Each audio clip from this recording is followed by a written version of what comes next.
Sanggar Cerita mempersembahkan Sabda Pandita Ratu.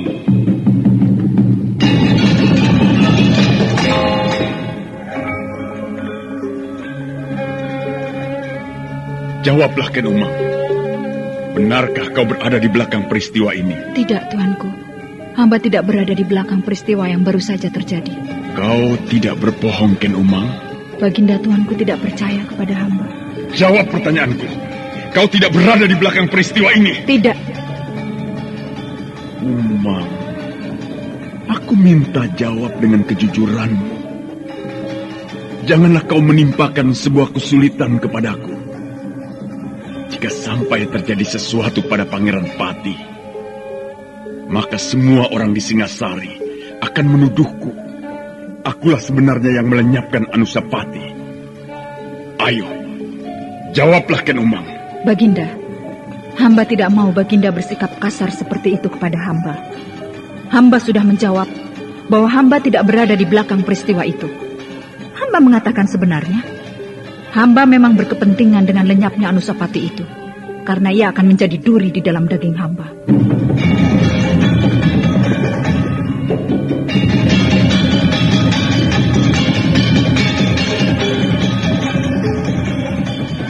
Sabda Pandita Ratu, sebuah kisah penuh dilema, tragedi cinta anak manusia, perebutan tahta, mabuk harta dan duniawi, serta silaunya kehormatan, di mana keangkara murkaan merajalela karena dendam yang membara.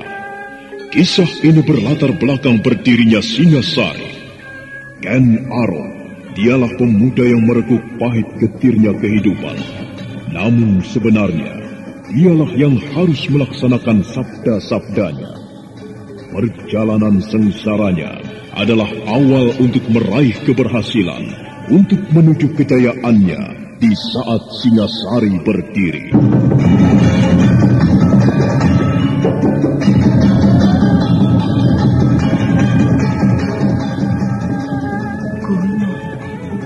Gunung tidur, akan meletus.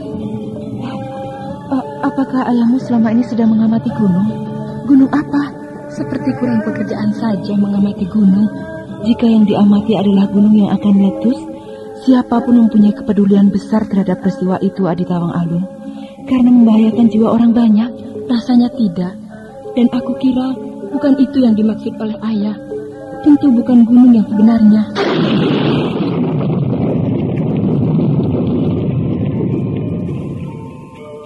Sabda Pandita Ratu. Naskah ditulis oleh Pondra Swasti Langit, diolah oleh Agung Bahrodi, didukung oleh artis-artis terkemuka Ferry Fadli, Eli Ermawati, M. Abud, Ivone Rose, dan lain-lain. Teknik dan montase Ibing Arifin, dengan sutradara Dian Pertiwi.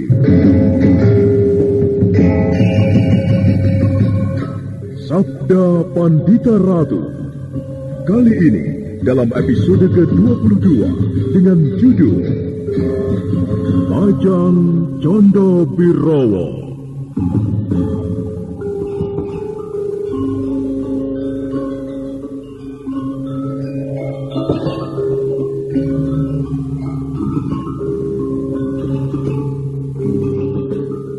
Seri ke-641 ini dengan para pemain Rusli sebagai Paraji Gading, Wahyu Chandra sebagai Brahmana Lohgawe, Endang Agustin sebagai Nyai Jayeng, Ganevin sebagai Kiai Jayeng, dan Asdi Suhastra pengantar cerita.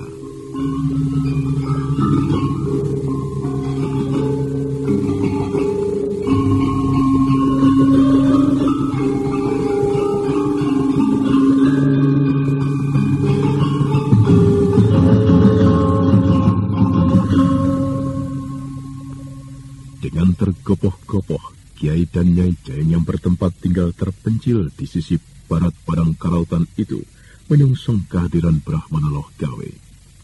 Suami istri itu segera memberikan penghormatan sebagaimana layaknya penghormatan yang diberikan kepada seorang Brahmana. Kehadiran seorang Brahmana di rumahnya bagi Kiai dan Nyai Jayeng merupakan sebuah berkah dan anugerah yang tiada ternilai.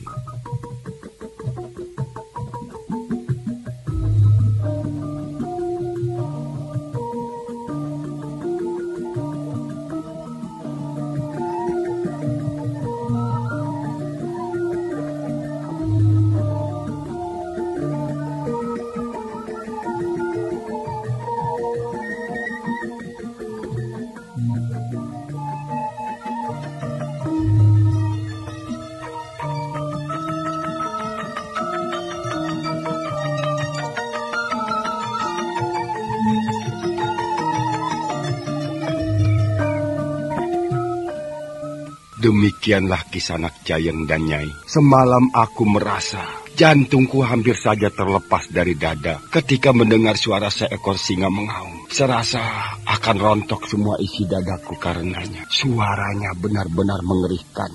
Degup jantungku seolah masih terasa hingga sekarang. Nampaknya padang itu dihuni oleh binatang buas. Mengapa Kisanak berani tinggal di tempat ini? Apakah tidak merasa takut dengan binatang buas itu? Tidak, Bapak. Kami tidak merasa takut karena singa yang terdengar mengaum itu tidak pernah mengganggu kami. Bahkan suara itu telah akrab dengan kami. Singa adalah binatang yang buas. Mengapa Kisanak bisa mengatakan binatang itu tidak mengganggu? Sekarang mungkin tidak atau belum. Tetapi bagaimana dengan lain waktu? Jika binatang itu merasa lapar, ia tidak akan memandang apakah itu manusia atau binatang lain. Ia akan disantapnya. Yang mengaum itu bukan singa, Bapak. Shh, Nyai. Kita berhadapan dengan seorang Brahmana, Kakang. Apakah kita harus menutup-nutupi? Nyai mengatakan yang terdengar mengaum itu bukan suara singa. Lalu suara apakah itu? Yang mengaum itu suara manusia, Bapak. Aneh sekali. Itu adalah suara manusia yang bertapa. Bagaimana mungkin ada manusia mengaum seperti itu? Manusia tidak akan bisa bersuara seperti itu. Itu suara singa, Kisanak. Bukan suara manusia. Memang mengerikan sekali, Bapak. Akan tetapi yang saya ketahui, itu memang suara manusia. Maksudku, yang melakukannya manusia. Wah. Lalu bagaimana bisa dan apa yang dilakukan oleh orang yang berada di tengah padang ilalang itu? Bertapa, Bapak? Bertapa? Benar, Bapak.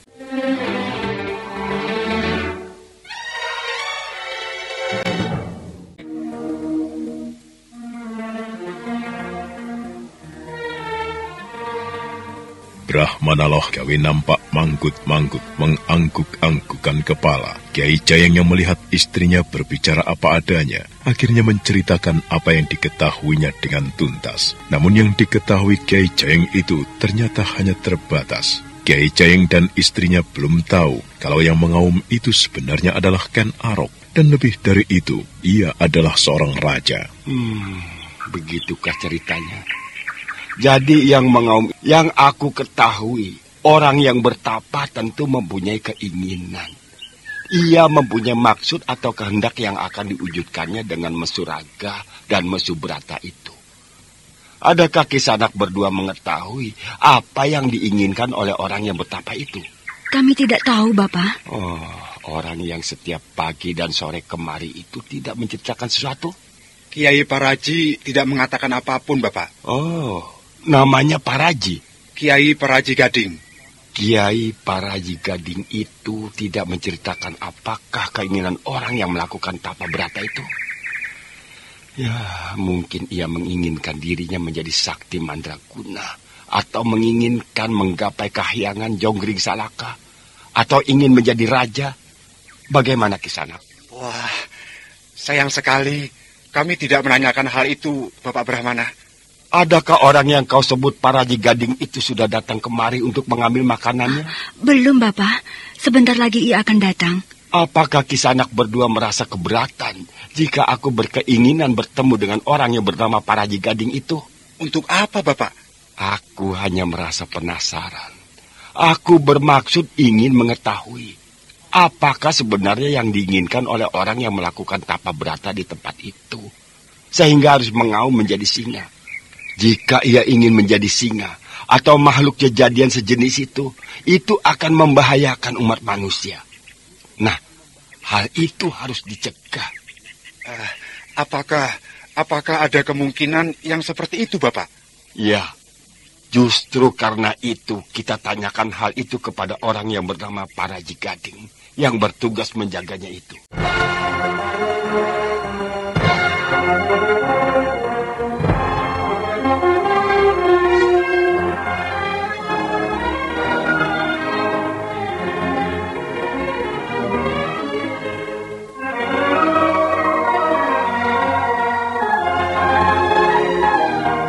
Sang waktu terus bergerak, matahari yang menaburkan sinarnya di langit merambat sejengkal lebih tinggi, mengurai embun dan udara dingin untuk menyibak dan pergi. Dedaunan hijau menari-nari digoyang oleh angin lembut yang menerpanya. Dan akhirnya, orang yang mereka perbincangkan itu kemudian datang.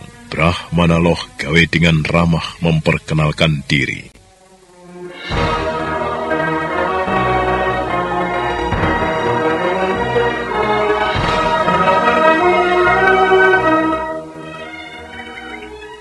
Selamat bertemu, Kisanak Paraji Gading. Mendengar cerita Nyai dan Kiai Jayeng ini, aku sangat berminat untuk berkenalan dengan. Sebagai seorang Brahmana yang selalu didorong untuk mengetahui dan meluaskan pandangan dan wawasan, aku sangat tertarik dengan apa yang sedang terjadi di padang karautan ini. Yang nampaknya Kisanak Paraji Gading mengetahuinya. Siapa kau? Namaku Loh Gawe. Brahmana Loh Gawe? Benar, akulah itu. Brahmana Loh Gawe? Iya, aku seperti pernah mendengar nama itu. Sungguh merupakan sebuah kehormatan jika ternyata Kisanak mengenal namaku. Aku pernah mendengar nama Loh Gawe dari orang-orang di Singasari. Beberapa prajurit yang aku kenal bercerita tentang Loh Gawe, yang membawa Ken Arok menghadap aku Wutunggul Ametung untuk dijadikan prajurit. Kaukah orangnya? Benar, akulah orangnya, Kisanak. Jadi benarkah cerita tentang dirimu yang menjadi pembicaraan orang banyak itu? Ya, pembicaraan yang mana yang Kisanak Paraji maksudkan? Bahwa kau berasal dari tanah India. Kau menyeberang ke bumi Jawa Dwipa ini dengan menaiki daun keluih yang terbang melintasi lautan. Betulkah demikian, Brahmana? Wah, itu tentu sebuah cerita yang ngoyo-woro, Kisanak Paraji Gading. Cerita yang tidak bisa diyakini kebenarannya. Bukankah Kisanak mendengar pula kisah serupa tentang Empu Barada yang mengendarai daun keluih untuk menyeberang ke Pulau Bali? Lalu apa yang kau lakukan di sini, Brahmana Loh Gawe? Kiai Jayeng dan istrinya memilih diam untuk mengikuti pembicaraan yang terjadi. Suami istri itu sampai lupa untuk mempersilahkan tamu-tamunya masuk ke pendopo rumahnya yang sederhana itu. Aku ulangi lagi, Brahmana Loh Gawe, apa yang kau kehendaki dengan datang ke tempat ini? Kisanak Paraji Gading, apakah kau merasa keberatan karena aku berada di tempat ini dan mengamat-amati apa yang dilakukan oleh Ken Arok di tengah padang ilalang karautan itu? Apakah kau merasa keberatan dengan apa yang aku lakukan? Jika kau merasa keberatan, dengarlah Kisanak, bahwa akulah dahulu orang yang membawa Ken Arok itu ke istana Tumapel, seperti apa yang tadi kau katakan. Akulah orangnya yang membimbingkan Arok dari seorang perampok untuk menjadi orang yang mau berbuat dan bertindak benar.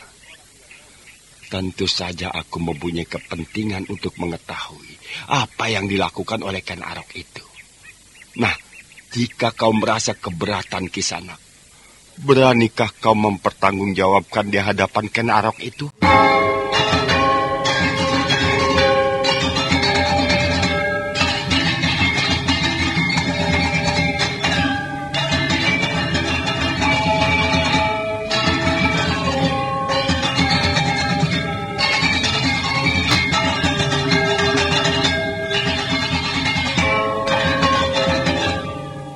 Paraji Gading yang merasa tidak senang dengan kehadiran Brahmana Loh Gawe itu harus melihat kenyataan kebenaran dari apa yang dikatakan oleh Brahmana Loh Gawe itu. Betapa dia tidak boleh meremehkan kehadirannya. Jika ternyata Ken Arok tidak berkenan dengan sikapnya, maka Ken Arok bisa marah luar biasa. Dan tentu saja itu adalah hal yang harus dihindari.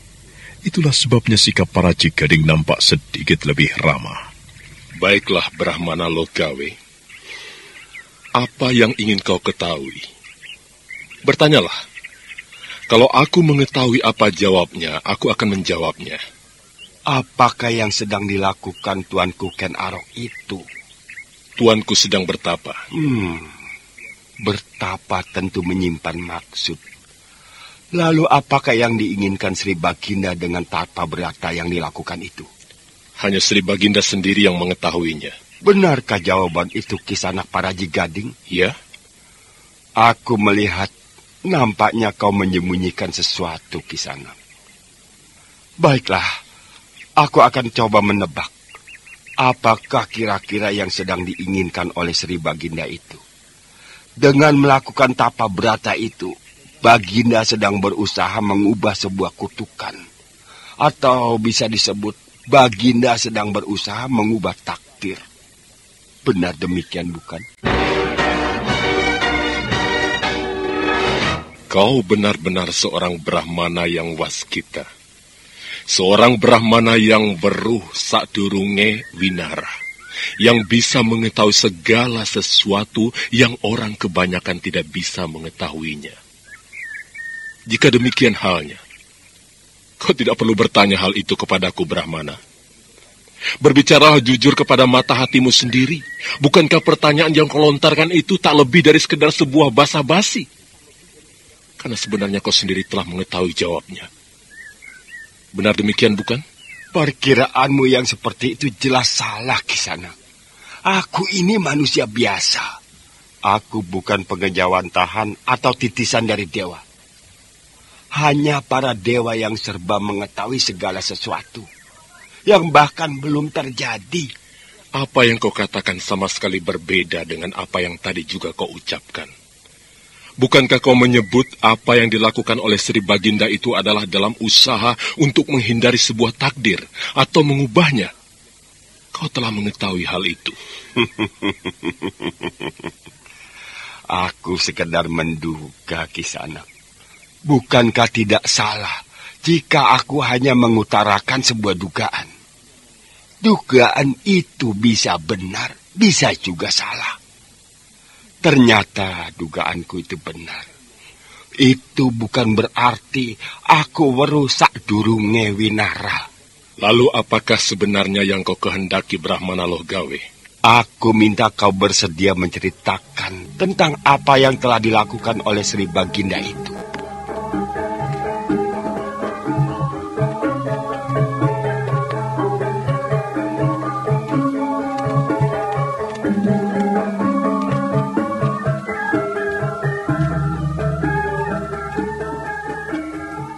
Kiai dan Nyai Jayeng yang mengikuti pembicaraan itu dengan seksama, nampak tegang dan sibuk menebak manakala Brahmana Logawe menyebut-nyebut nama Baginda. Di dalam dada suami istri itu tumbuh pertanyaan, benarkah orang yang bertapa dan ada kalanya memperdengarkan auman singa yang dahsyat itu adalah Sri Baginda, raja mereka sendiri? Kiai Jayeng dan Nyai Jayeng menyimpan rapat-rapat pertanyaan itu di dalam hati mereka.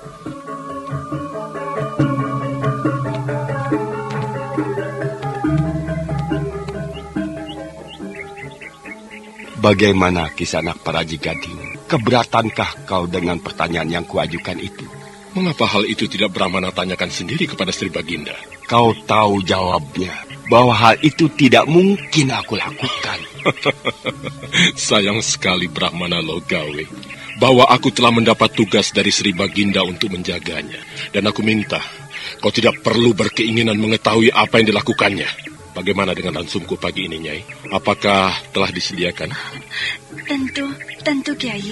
Aku sudah siapkan.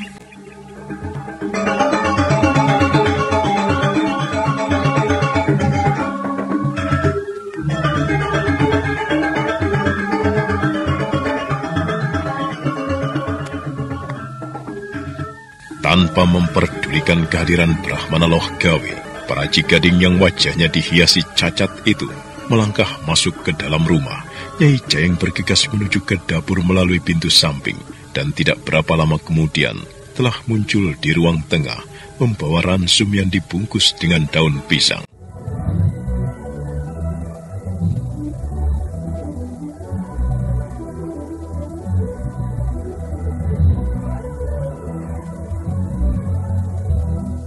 Bagaimana kita Prajurit ini? Keberatankah kau dengan pertanyaan yang kau ajukan itu? Mengapa hal itu tidak Brahmana tanyakan sendiri kepada Sri Baginda? Kau tahu jawabnya bahwa hal itu tidak mungkin aku lakukan. Sayang sekali Brahmana Logawi, bahwa aku telah mendapat tugas dari Sri Baginda untuk menjaganya. Aku minta aku tidak perlu berkeinginan mengetahui apa yang dilakukannya. Bagaimana dengan ransumku pagi ini, Nyai? Apakah telah disediakan? Tentu. Sudah aku siapkan.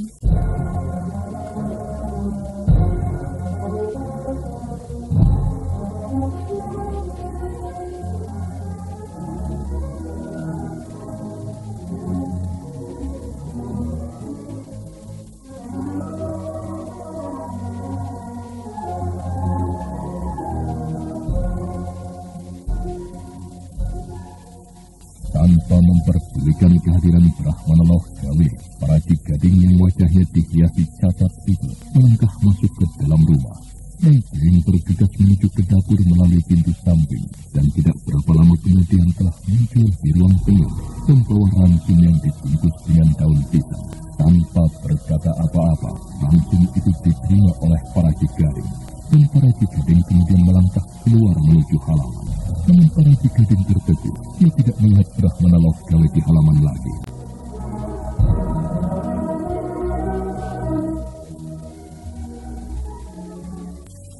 Kemana orang itu? Dia ke tanah. Iya. Kiai Jayang, nampaknya kau telah melanggar kesepakatan kita. Bukankah aku telah berpesan agar kau tidak menceritakan apapun yang kau ketahui di padang karautan itu? Bagaimana? Bagaimana mungkin kami berbohong kepada seorang Brahmana? Aku akan menyusulnya. Bagaimana, Kakang? Kiai Prajigading itu nampaknya merasa kecewa kepada kita, Nyai. Iya, aku tahu itu. Seharusnya kita tidak perlu bercerita apapun kepada Brahmana itu. Itu sesuatu yang tidak pantas kita lakukan, Kakang. Kakang. Bagaimana, Nyai?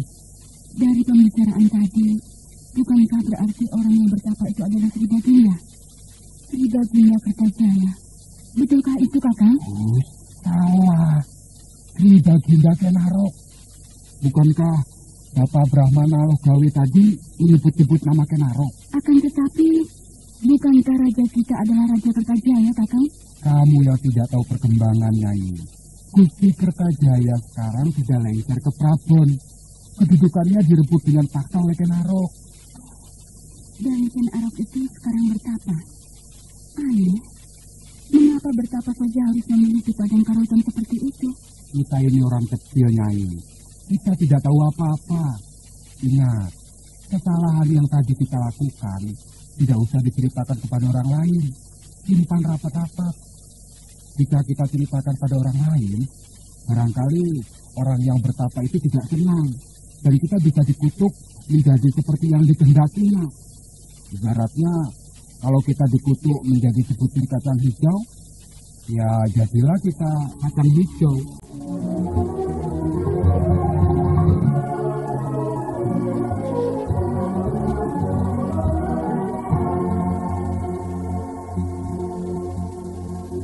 Dalam pada itu, para Cigading yang bergegas berjalan kembali ke lebatnya padang karautan, menyebab lebatnya ilalang yang setinggi manusia, mendapatkan Brahmana Logawi duduk di atas sebongkah batu menunggunya. Aku sengaja menunggumu di sini di sana para Cigading, supaya kita bisa berbicara leluasa. Tidak perlu. Dan aku minta agar kau kembali atau pergi kemanapun, tidak usah berada di sekitar padang karautan ini. Atas nama Sri Baginda, aku perintahkan kau melakukan itu. Jangan tergesa-gesa mengambil keputusan seperti itu ke sana.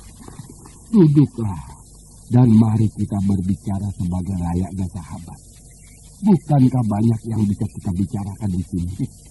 Sayang sekali Brahmana, aku tidak berminat. Ayo, pergilah.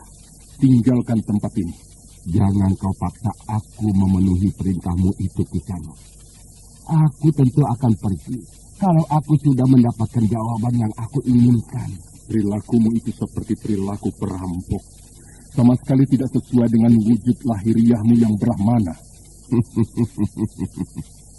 Kata-katamu tajam sekali, Kisana.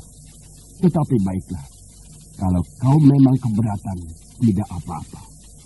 Namun, maukah kau menjawab pertanyaanku? Ada pamrih apakah atau ada keinginan apakah di dalam hatimu? Sehingga kau harus menahan hati dan menebalkan wajah berusaha menempatkan diri sebagai orang yang dekat dengan Baginda.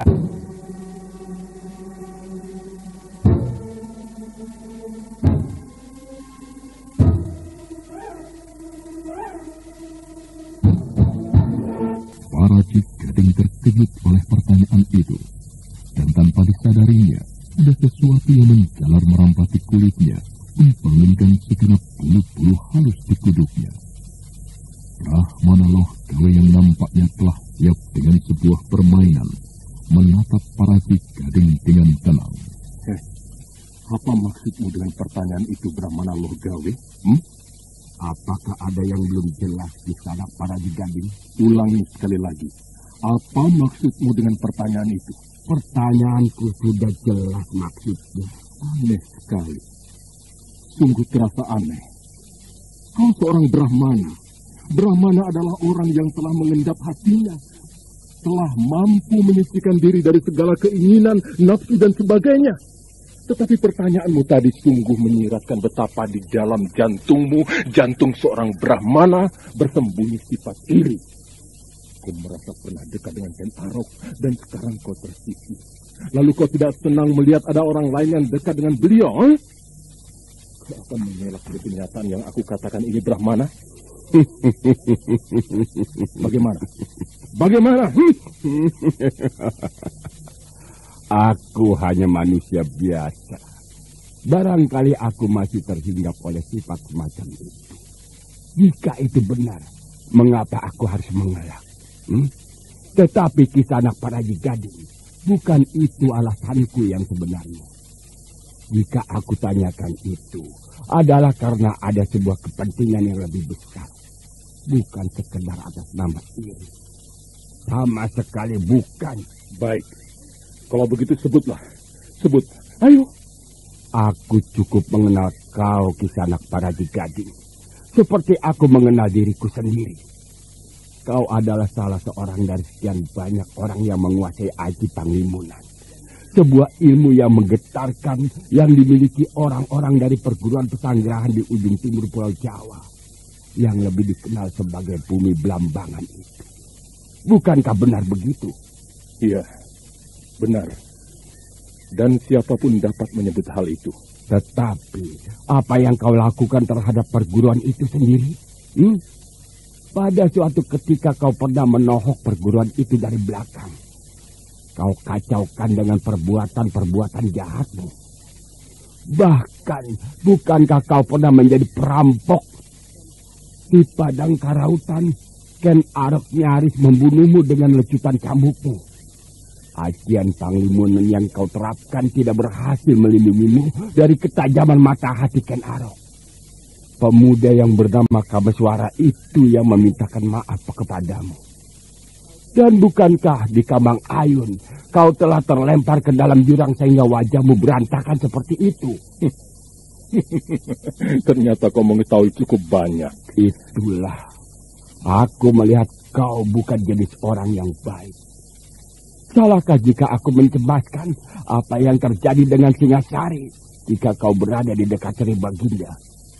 Apalagi kau menjalin hubungan erat dengan istri muda Ken Arok yang berhati jahat itu. Kurang ajar.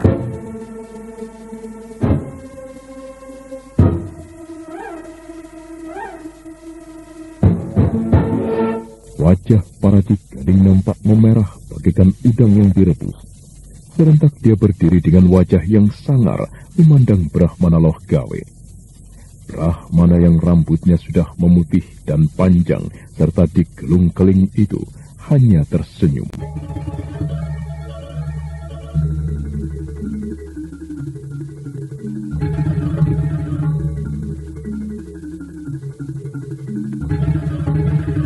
Kurang ajar, Brahmana, lancang mulutmu. Apapun penilaianmu, Kisanak Paraji Gading. Kalau saja kau bukan Brahmana Loh Gawe, sudah aku robek mulutmu. Akan kuretakkan batok kepalamu. Mengapa tidak kau lakukan itu? Iblis. Hei, jangan pergi Kisanak Paraji Gading. Kita belum selesai bicara.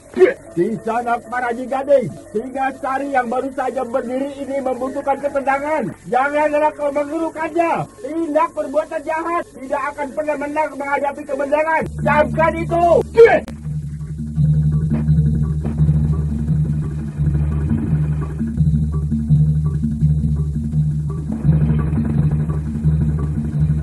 Sang waktu bergerak terus merambat ke arah semakin siang. Matahari yang cerah menyinarkan sinar terangnya ke segala penjuru persada. Kiai dan Nyai Jayeng bertanya-tanya karena memikirkan kemunculan Brahmana Loh Gawe. Juga kenyataan yang tidak terduga bahwa ternyata orang yang melakukan tapa brata itu adalah Sri Baginda.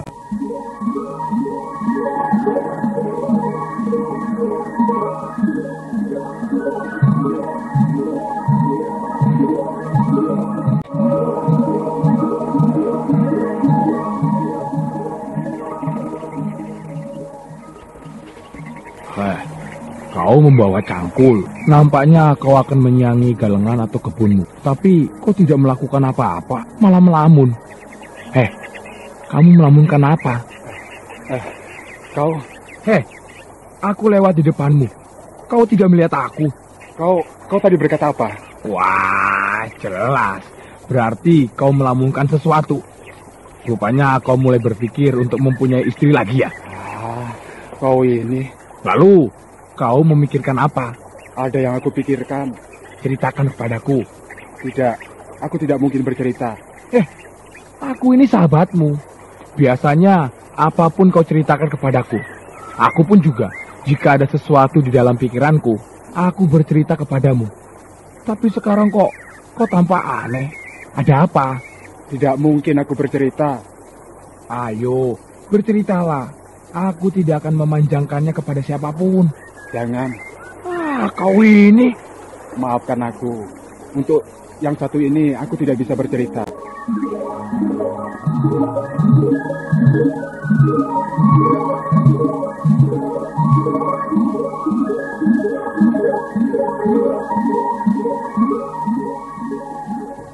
Sahabat Kiai Jayeng itu semakin penasaran, ingin mengetahui apa yang sedang dipikirkan Kiai Jayeng. Dari raut wajahnya, nampak sekali Kiai Jayeng itu resah, gelisah, seperti sedang menyangga sebuah beban yang berat luar biasa. Matanya memandang aliran sungai kecil yang airnya gemercik beriak menjadi tempat beberapa ekor ikan yang berenang dengan bebasnya. Nah, bagaimana dengan apa yang dilakukan oleh Ken Arok di tengah padang karautan itu? Dan apa pula yang akan dilakukan oleh Brahmana Loh Gawe? Saudara pendengar, untuk mengetahui jawabannya, ikutilah kelanjutan kisah ini dalam seri berikutnya. Sampai jumpa.